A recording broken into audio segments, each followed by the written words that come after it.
DJ DJ వల్ల మనిషి ఎందుకు చనిపోతున్నాడు, డీజే సౌండ్కి హార్ట్ అటాక్కి సంబంధం ఏంటి అనేది ఒక్క నిమిషంలో చెప్తాను.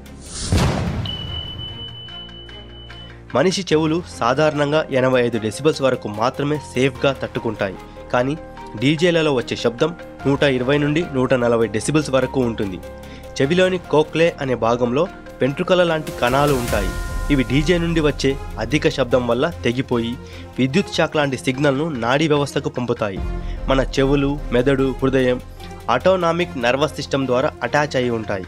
ఎక్కువ శబ్దం విన్నప్పుడు ఈ వ్యవస్థ ప్రమాదం జరుగుతుంది అని భావించి అడ్రినలిన్ అనే హార్మోన్ను విడుదల చేస్తుంది. ఈ అడ్రినలిన్ను ఫైట్ అండ్ ఫ్లైట్ హార్మోన్ అంటారు. ఇది మనల్ని ప్రమాదాల నుండి రక్షిస్తుంది.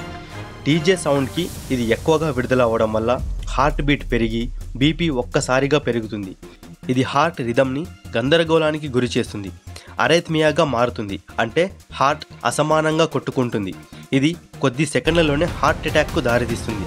అంతేకాదు, కొన్నిసార్లు ఇది మెదడుపై కూడా ప్రభావం చూపుతుంది.